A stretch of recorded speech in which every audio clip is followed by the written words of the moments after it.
Olá, boa noite. Teremos agora uma entrevista com Julian Lemos. Bom, vocês sabem que Julian Lemos sempre repercute porque ele conhece muito dos bastidores dessa experiência trágica que nós tivemos, que foi com o Jair Bolsonaro, e agora está tendo alguns reflexos. E eu queria muito que ele falasse sobre isso, já que ele conhece muito a família Bolsonaro, foi coordenador. E aí eu, até para preparar essa entrevista, eu estou lendo um livro que é do André Marinho, com muitos bastidores da época da campanha, e o Julian Lemos é citado muito nesse livro. Então eu chamo aqui o Julian Lemos. Boa noite, Julian Lemos, obrigado por estar aqui conosco. Viu? Boa noite, Joaquim. Tudo bem com você? Mais uma vez aqui, satisfação estar contigo. E vamos lá, meu irmão. Aqui estou à sua disposição. Que bom. Juliano, deixa eu perguntar, você tem acompanhado essas últimas revelações aí sobre o Flávio? O Flávio agora, ele admitiu que esteve na casa do Daniel Vorcaro um dia, um dia depois dele sair da prisão. Aí ele contou uma história, não, fui lá para romper a relação, dizer que não queria mais nada, não sei o que, etc. Mas é um negócio muito estranho, porque para ele pedir dinheiro, ele fala por telefone. Agora, para romper, ele vai na casa do cara, viaja, vai até São Paulo. Como é que você está acompanhando essa história e qual você acha que vai ser o desdobramento? Olha, Joaquim, primeiro, nada disso é surpresa para mim. Eu tenho uma leitura. Eu já fui mais visceral, digamos. Eu já fui visceral. Hoje eu não sou visceral, eu sou bem racional, eu sou muito realista. Não sou um cara que fica nutrindo ilusões ou nenhum tipo de ódio, mas eu sou realista. E respondendo sua pergunta de forma objetiva, não tem outro adjetivo. Para mim, Flávio é um picareta. Ele é um picareta, mas para não ficar apenas nessas palavras, nesses adjetivos, eu digo que ele não se contém na sua ganância. Não acredito em relação a esse tal financiamento de filme, isso não existe, isso aí é dinheiro de propina, isso é dinheiro de propina. Ele é o seguinte, ele vendeu o mesmo produto a muita gente, e alguns não vão ter coragem de falar, eu espero que a Polícia Federal investigue, mas ele apurou muito dinheiro nesse filme aí, viu? E não gastou nem 10% do que acham que ele gastou. Esse dinheiro aí é para enriquecimento ilícito mesmo, essa é a prática deles, entendeu?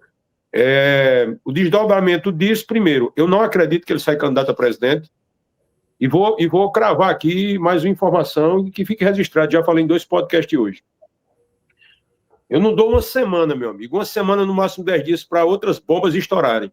Ele não vai aguentar. Eu disse isso há muito tempo. Primeiro, ele não tem condição de ficar sem um mandato, se ficar é preso.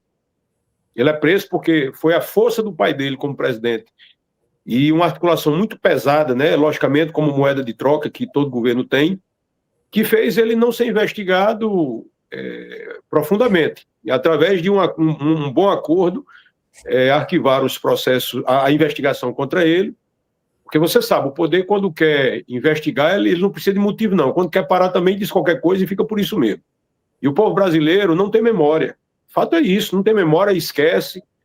A parte mais profissional de Brasília já faz uma previsão para 15 dias, se nada acontecer de novo, o povo começar a esquecer esse absurdo que aconteceu. Mas eu acredito que Flávio, se ele participasse de uma campanha para valer, ele não aguentava 90 dias de pré-campanha. Eu não tenho dúvida disso. Por quê? Porque não existe, digamos assim, uma rede de profissionais para roubar. Eles não confiam em ninguém e não tem como você pegar e esconder tanto dinheiro assim. Vai ter que botar numa picaretagem dessa do advogado, do irmão, e comprou uma mansão, e entrou dinheiro de emenda de parlamentar. Tudo isso aí, isso tem rastro demais, José. Dinheiro é rastreado demais. Uma coisa é você esconder 1 milhão, outra coisa é você esconder 500 milhões. Onde é que vai esconder isso? E eles não têm essa... Olha, deixa eu lhe dizer, eles são incompetentes até para roubar. Até para roubar. Perfeito. Olha, tem uma pergunta aqui que é do Romel, né? Goldman, que diz aqui, olha, Flávio fora, será que a família vai aceitar Michele Bolsonaro? Não, ó, deixa eu tirar olha só, preste bem atenção, José. Michele não é tido pela família como uma Bolsonaro. Ela é mulher do pai. E outra coisa, esse lado machista da família que tanta gente tentou tirar. Na realidade, Michele, quando Jair Bolsonaro foi eleito, ela entrou por força da necessidade, mas ele não queria nem que ela nem falasse. Ela sabe disso, ela ouviu minha entrevista, que ela sabe disso, que assim que ele foi eleito, ela não podia nem se expressar. Ele ainda deu uns cortes nela, mas depois ele era tão ruim de negócio que precisou dela para suavizar e deixar mais flexível a imagem dele. Porque ele é um cara estúpido, é um cara sem jeito com mulher. Tudo que você vê aí em relação a gesto dele para ela, como aquela receita de padaria que ele mandou para ela, como fosse uma carta de amor, coisa totalmente fria, totalmente de quem não tem jeito com mulher, entendeu? E ela é uma mulher inteligente, se ela fosse boba, não estava onde está. Aí é uma mulher que sofreu muito na mão daqueles filhos, em especial o Carlos Bolsonaro, que ele não suporta ela e ela muito menos. Então, assim, jamais Bolsonaro daria a oportunidade dela realmente se estabilizar, porque emergir, ela emergiu. Quando ela subiu, eu disse aqui em tudo que é entrevista. Eu não errei um até agora, Joaquim. Eu disse, olha, na hora que ela botar a cabeça para fora, os caras arrebentam ela. Agora, não arrebentaram oficialmente porque ficaria muito complicado para eles bater diretamente em Michele. Mas eles ficam mandando vassalo de um canto, de outro. Até aquele neto do ditador que estava nos Estados Unidos se referiu a ela sem o sobrenome Bolsonaro. Então, essa é a prática deles, cara. Agora, Michele, hoje, se eles fossem uma família, que aquilo ali não é família, aqui não existe família ali. Porque eu não posso considerar família um filho que manda o pai se lascar, se fuder, o pai chama ele diz que não vai visitar na papuda, aí um briga com o outro, e por cima disso ainda tem a falta de respeito à mulher do pai, que é a Michele. E Michele mesmo já declarou isso aí, disse que não queria nem conviver, ele no canto dela, ela no canto dele. Então, assim, eu torço muito, assim, como uma visão humanista, que ela realmente bota os planos dela de deixar aquela família para lá, porque ela é muito nova ainda e tem um futuro pela frente, principalmente quando for eleita senadora. Agora, se ficar perto, vai afundar igual a tudinho, porque tudinho ali vai afundar. E se Flávio Bolsonaro não fizer o que eu sei que ele vai fazer, que é desistir dessa candidatura fictícia dele, porque não tem como sustentar um puleiro tão sujo como esse dele. Não tem como. Porque em uma semana, meu amigo, é desmantelo demais. É muito desmantelo. Agora, imagine quando abrir o resto do celular de Vocado, que são 8. Eu vou lhe dizer uma coisa. Se ele não desistir e ficar sem mandato, ele é preso, meu irmão. Se não for preso antes com mandato e tudo. É o que eu acho. Agora, se ele sair, que você acha que ele não segura, quem seria o candidato aí? Não tem não, porque, olha, Joaquim, eu vou dizer outra coisa aqui e você anota o que eu vou lhe dizer. A família Bolsonaro prefere que Bolsonaro vença que Lula vença a eleição. A família Bolsonaro prefere que Lula vença a eleição, mas não vai dar o espólio deles a ninguém. Esse EMA, mais conhecido como Zema, isso é um pamonha, não tem nenhuma possibilidade da família Bolsonaro apoiar. Olha, primeiro, Bolsonaro nem gosta dele. Acha ele fraco, entendeu? Acha ele um pamonha, e ele é um pamonha, ele não tem personalidade, ele copia alguns argumentos de anistia, aí fica com história de falar em direito trabalhista. Olha só, é princípio da filosofia. Uma vez concebido algo, tudo que vem é cópia. Então, todas essas pessoas que ficam anistia restrita, aí fica fazendo gestos para a segurança pública e fica dando uma direito, tudo isso é cópia. Agora, é cópia de Bolsonaro, por aí você tira como é uma cópia. O próprio Caiado, que tem uma personalidade, que é um bom governador, ele conseguiu, rapaz. É como se fosse uma espécie de buraco negro. A família Bolsonaro é uma espécie de buraco negro. Eles dão azar, tem jogo de castanha. Então, assim, quando você se cola nele, meu irmão, eu só vi um se dar bem, que eu perdi só o mandato. Só o mandato eu perdi. Mas tem gente que perdeu a dignidade, o juízo, o mandato, a saúde, perderam a vida, e outros perdem tudo, entendeu? Então, assim, estar perto de Bolsonaro é arrastar o cara para a lama. Isso aí é como se fosse... Existe um filme chamado Piratas do Caribe, que o primeiro filme, o tema é A Maldição do Pérola Negra. Por quê? Porque existe lá um baú cheio de dinheiro, de ouro, e é um dinheiro amaldiçoado, onde todo mundo que pega, de alguma forma, o camarada ou não morre, ou tem alguma, não sente gosto de comida. É isso que acontece hoje no entorno da família Bolsonaro. Aquilo é um buraco negro. Que coisa, Júlio.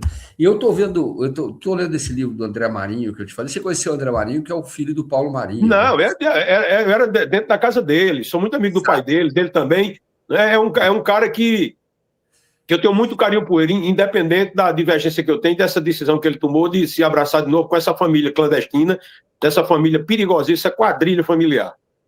Exato. E ele fala muito de você, tem muito. Ele fala o que aí? Me diz aí, porque eu nunca li o livro dele, não. Ele fala o quê? Tem várias coisas que ele fala de você, mas eu queria ver uma em particular, que é quando vocês começaram a perceber que o Bolsonaro era um problema. Só que o Bibiano, ele achava que o Bolsonaro poderia, de alguma maneira, ser domesticado, talvez. Não era isso. É porque Bebiano era humanista. Bebiano era um cara espiritualista e humanista. E, geralmente, nós temos uma régua que a gente fica ferindo os outros. Só que, veja só, embora eu fosse um cara corajoso, eu e Bebiano, Joaquim, a gente tinha coragem, meu irmão, eu e ele sozinho, de lutar com 100, num campo de batalha. A gente era rochedo mesmo, a gente era 2 cão de guarda mesmo, só que a gente era, nós éramos, não, porque ele, para mim, ele ainda vive eternamente e eu estou aqui, nós somos honestos. A grande questão é que a gente usava o rosto e Bolsonaro usava máscara. A gente estava lidando com um picareta de quase 30 anos de vida pública, com os filhos, tudo maceteiro na questão da política, cheio de macete, tudo perigoso, e via na gente a honestidade que hoje eu, como homem público, eu vejo uma pessoa honesta, de boa vontade, só que a gente acreditava neles. Só que Bebiano ainda acreditava mais do que eu. Porque eu cheguei a um período que eu comecei a ver que Bolsonaro, eu sou da área de psicologia, mas quem é psicólogo tem isso como algo de berço, e eu conseguia notar em Bolsonaro algumas coisas que me chamavam a atenção, que era uma dupla personalidade. De vez em quando ele mudava de faixa, que a gente via o rosto dele mudar até de característica, ficava outra personalidade. E eu vi isso em Carlos Bolsonaro. Carlos Bolsonaro, eu não consigo fazer aqui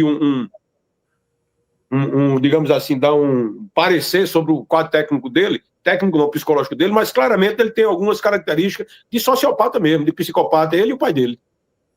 E Bebiano não via isso. Bebiano, inclusive, mandou uma carta para Jair, desejando, falando com muito amor em relação ao filho dele. Aí, Bebiano falando com Jair, com muito amor, só por Carlos Bolsonaro. Carlos Bolsonaro é cruel, é perverso. Ele não sente pena de ninguém. Exato. E isso fica claro ali quando fala. E teve um episódio que ele conta aqui